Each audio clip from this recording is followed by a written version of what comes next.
Muy bien, estamos a mediados de Cuaresma, ya dije que son 6 domingos de Cuaresma y luego el domingo de Ramos y entramos a lo que se llama la Semana Santa.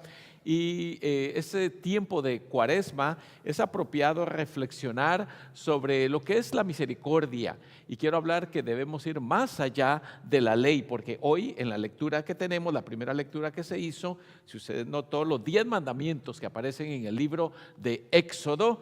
Y creo que la mayoría de nosotros de una o de otra manera hemos escuchado los 10 mandamientos, los que recibieron clases de catecismo, han ido a la iglesia o han visto que hay una polémica todavía de que se quieren poner públicamente los 10 mandamientos en ciertos lugares y etcétera.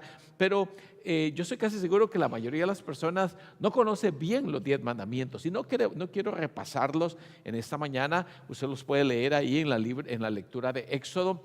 Pero precisamente quiero enfocarme en que debemos ir más allá de la ley, más allá de lo que está escrito, porque nadie anda cada día en la mañana revisando los 10 mandamientos a ver si cumplí 1, 2, 3, el 4 no lo cumplí, el 3 más o menos. Nadie anda haciendo un chequeo de eso, porque no podemos vivir de esa manera. Es como decir que nadie anda acarreando en el bolsillo la Constitución de la República de los Estados Unidos, chequeando a ver si usted ha seguido todas las leyes de Estados Unidos apropiadamente. No, nadie puede vivir de esa manera. Sin embargo, están allí para darnos una luz, para darnos una guía y para saber qué debemos hacer como buenos ciudadanos, en este caso ciudadanos del reino. Y quiero hablar que es más importante la misericordia, porque así lo dice Jesucristo en el Evangelio. Ya voy a hablar de eso dentro de un momentito. Pero las leyes son importantes.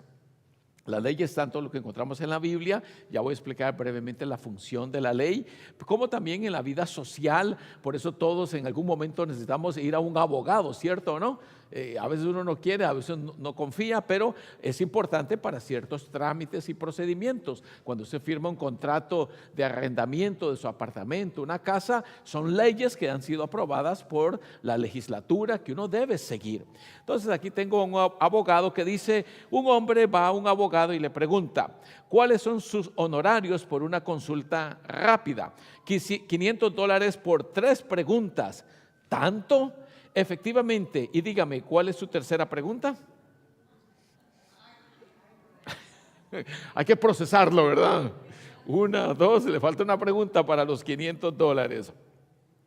Y un respetable profesor de derecho le dice a sus alumnos: recuerden, muchachos, lo más importante cuando se es abogado es saber que algunos casos se ganan, otros se pierden, pero en todo se cobra.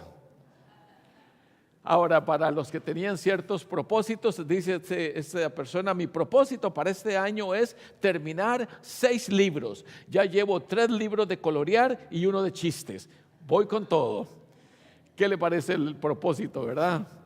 Ahora, quiero hablar de los 10 mandamientos, pero como dije, no los voy a enumerar, usted los tiene ahí escritos, porque es bueno conocerlos.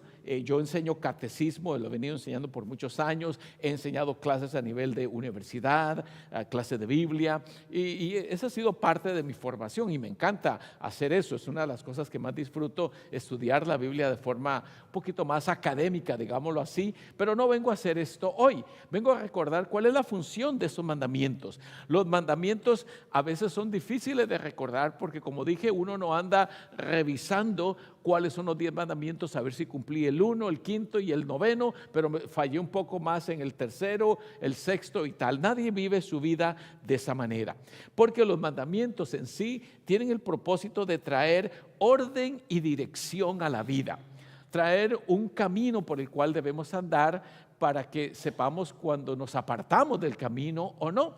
Vienen a darnos, digamos, cierto orden de prioridades. Y como dije, es probable que la mayoría no conozca bien los 10 mandamientos, pero si los lee, la mayoría son mandamientos de sentido común, como honrar a los padres, amar al prójimo, no robar, etcétera. Son como mandamientos, digámoslo así, de sentido común, lo cual no quiere decir que la gente lo cumple. Por eso vivimos en una sociedad donde hay quebrantamiento de la ley a cada rato. Pero los mandamientos traen orden y dirección a la vida y nos enseñan cuáles son las prioridades donde debemos enfocar nuestra atención, porque a veces es verdad que muchas personas no saben cómo ordenar su vida. Yo creo que por eso existe esa esa tendencia a querer escribir las metas, saber hacia dónde voy. Yo creo que todos sabemos que cuando uno trata con un niño, un joven, uno le pregunta, ¿qué quieres hacer cuando sea grande?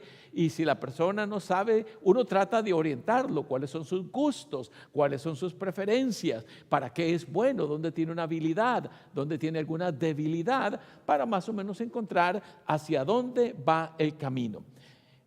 Y entonces los mandamientos nos dan esa orientación en la vida que uno debe consultar periódicamente, de vez en cuando hay que revisarlos y repasarlos. Y como dije, por eso enseñamos las clases de catecismo, clases de nuevos miembros, etcétera, para que la mayoría nos encarrilemos por el camino correcto. Ahora, ¿de dónde viene lo más importante sobre ese tema? Bueno, el que sigue la justicia y la misericordia hallará la vida, la justicia y la honra. Hay un camino más alto que nos aclara cuál es el trayecto que debemos seguir. Cuando uno busca la justicia y la misericordia, cuando uno busca el amar al prójimo, no necesitamos una ley que nos diga cómo comportarnos, porque el amor al prójimo tiene que ver con buscar y promover el bien de esa persona. Por decirlo así, es relativamente fácil. Aún los infantes, los niños, si ven llorar a su hermanito, van y lo abrazan y lo cuidan y lo consuelan, ¿cierto o no? Que enternece tremendamente ver esa acción, porque de alguna manera ya traemos grabada, digamos, en la conciencia y en el corazón esa ley para entender cómo tratar con el prójimo. Y uno de los principios es seguir la justicia y la misericordia. Yo creo que todos los niños, usted y yo habremos visto los niños que cuando ven que, digamos, uno le da a uno de ellos un dulce más grande, el otro dice, eso no es justo, ¿cierto o no? Al niño no hay que explicarle la ciencia de lo que es justicia, sino que de alguna manera él detecta donde hay injusticia. En inglés los niños dicen, that's not fair. Muchas veces lo escucharán ustedes decir eso, that's not fair, eso no es justo, porque ya está marcado. Y eso significa que debemos aprender a seguir la misericordia, la justicia, la verdad.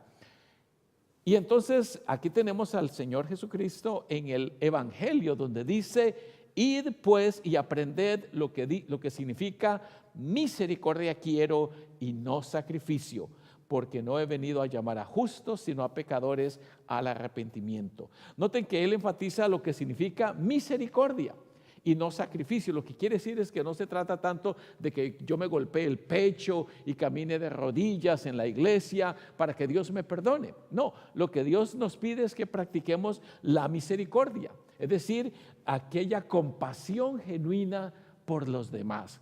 Y eso me enseña a detectar dónde están las prioridades en mi trato interpersonal, cómo tratar a los demás.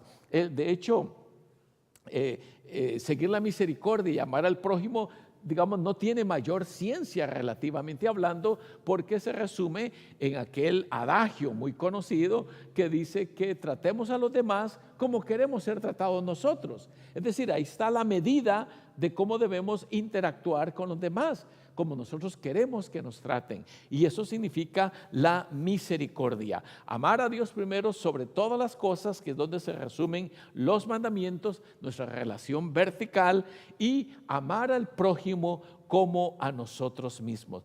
Como decía, no requiere mayor ciencia entender esos principios, pero es difícil ponerlos en práctica. Entonces, todos los mandamientos que hay en la Biblia, que por cierto no son solamente 10 de alguna manera resumen otra cantidad de leyes, pero de alguna manera se presentan como una síntesis de lo que es llevarnos unos con otros.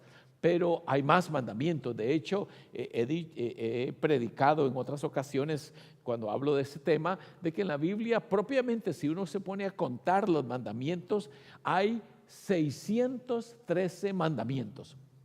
Y eso es normal. Si usted busca en internet las leyes de la Florida, va a encontrar que son miles, porque hay muchísimos campos donde la ley debe interactuar con la sociedad. Pero nadie memoriza tantas leyes. Sin embargo, uno necesita esas leyes para saber cuando ha habido un quebrantamiento de la ley, dónde se ha fallado. Amar a Dios y amar al prójimo. Y aquí viene la famosa regla de oro que mencioné. Tratar a los demás como quisieran que nos traten a nosotros. Es decir, la medida está en uno, en su conciencia y en su mente, saber cómo interactuar con los demás, porque esta regla de oro me da, por decirlo así, el patrón, el punto de comparación de cómo quiere mi prójimo ser tratado. Si a usted no le gusta que le griten, y estoy seguro que a nadie le gusta que le griten, esa es una medida para saber que a mi prójimo tampoco le gusta que le griten, que le mientan, que lo traten mal, que lo humillen o que levanten falso testimonio contra X persona. Eso no está bien. Y aquí tenemos otra guía. Si alguno dice, yo amo a Dios y aborrece a su hermano, es mentiroso. Pues el que no ama a su hermano, a quien ha visto, ¿cómo puede amar a Dios a quien no ha visto?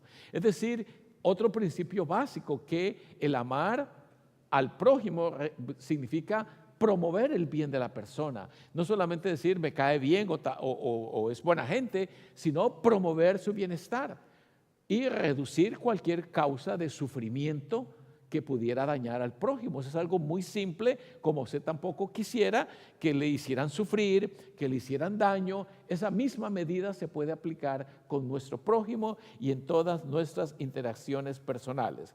Por eso encuentro aquí ese principio que dice, no puede haber mayor regalo que el dar tiempo y energía para ayudar a los demás sin esperar nada a cambio. Es decir, note aquí lo que dice, dar tiempo y energía para las relaciones interpersonales. Hace poco estaba leyendo un artículo en un noticiero que se llama The Atlantic. Es un noticiero muy interesante y de los más antiguos en Estados Unidos, pero el artículo me llamó la atención porque hablaba sobre las claves de la felicidad. A nivel científico se ha estudiado, hay psicólogos y sociólogos y estudiosos de la personalidad que analizan qué hace feliz a una persona. Y uno de los principales ingredientes es las amistades. Cuando uno invierte en las amistades, eso significa invertir tiempo, calidad de tiempo para promover esa amistad, entonces uno puede causar más felicidad. Y eso nos enseña la importancia de la socialización, es decir, mantener esos vínculos de amistad y de compañerismo unos con otros. Y hacía un desafío, y yo lo hice, por cierto, que decía, piense en algunos 3 amigos que tiene años o décadas de no ver y propóngase darle una llamadita o mandarle un mensaje. Simplemente dígale, hola fulano tal, ¿te acuerdas de mí? Hace mucho que no conversamos y tal cosa. Y él dice, va a ver el resultado, porque todos nosotros queremos mantener esos vínculos. Puede ser que alguno no responda, está bien, pero uno da el paso y la iniciativa de promover esa amistad. Y ese es un buen punto para usted. Piense en alguien con quien hace mucho no tiene contacto, que quizás tuvieron una bonita amistad, un buen compañerismo. ¿Por qué no tomar el paso y la iniciativa de conectarse con esa persona? Porque eso es invertir tiempo y energía. Otro punto es la mejor manera de ser feliz es contribuir a la felicidad de los demás. Por eso decía, promover el bien y el bienestar de los demás. Eso genera felicidad en nosotros. Eso nos ayuda a entender de que somos personas útiles, que podemos levantar el espíritu y el ánimo de nosotros. Entonces, los mandamientos se resumen en misericordia, en tratar a los demás como nosotros queremos ser tratados, y eso hace que nuestra felicidad y la felicidad de los demás sea promovida. Y ahora que la paz de Dios, que sobrepasa todo entendimiento, guarde sus corazones y mentes en Cristo Jesús, Señor nuestro. Amén.